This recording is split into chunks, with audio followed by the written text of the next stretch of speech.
Bago ipalabas sa Oscars, ipalalabas muna po sa mga sinihan sa Pilipinas ang pelikulang Magellan. Ayon po sa direktor na si Love Diaz, may mga isisiwalat daw po ang pelikula. Bunga raw yan ng 7 taong research ni Direk Love. Sigurado raw na pagdedebatihan ito ng mga manonood dahil wala po sila lapu-lapu sa pelikula. Bago makarating sa Oscars, iikot din ang Magellan sa Toronto, New York, London at iba pang importanteng festivals na may bigat sa Academy. Sa September 10 po ipalalabas sa bansa ang pelikulang Magellan. Itinanghal po naman si Jean Jordan Abina, tama ba, bilang winner na sa segment po na The Clones ng Itbulaga. Ganda ng kanilang We Are the World version dito ha. Sana po panoorin po sa YouTube, no. Nakakakilabot kasi nga po talagang talent ng Pinoy, napakainam at napakagaling.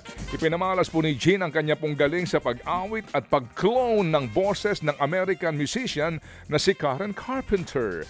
Kinanta po ni Jean ang classic songs ng Carpenters na I Need to Be in Love at Love Me for What I Am.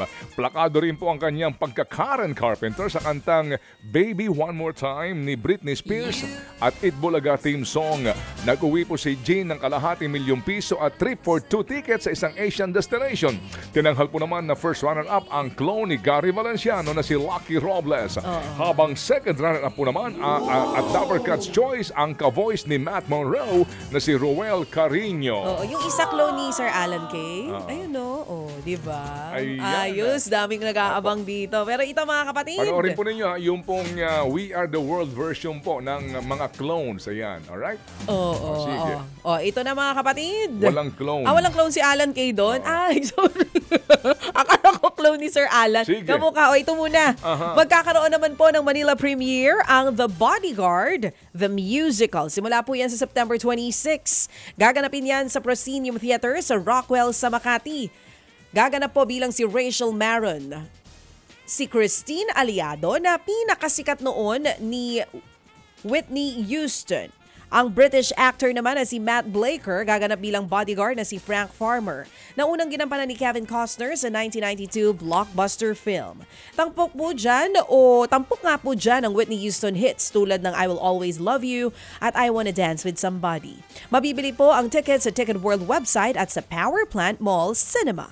Nilabas po naman ng OPM Band na Dilaw ang kanila pong debut album na Ra Ra Ra. 10 kanta ang laman po ng album na tungkol sa pagkabigo, sa pag-ibig at buhay. Kasama rito ang kantang Flying Kiss na isa pong breakup song, habang ang Ra Ra Ra naman ay tungkol sa mental health. Nitong Sabado po nagkaroon din ng concert ang Dilaw bilang pagdiriwang sa kanila pong unang album.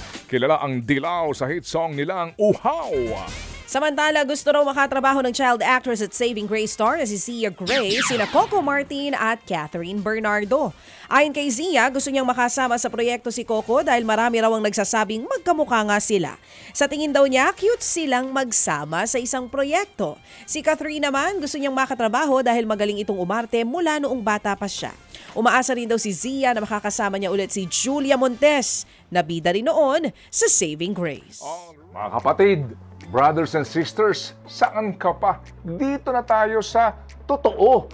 Dito na tayo sa True FM. Mga kapatid, mag-subscribe and follow po kayo sa social media accounts ng True Network PH. Yan po kami, hanapin nyo lang True Network PH, Facebook, Instagram, YouTube, TikTok, and podcast.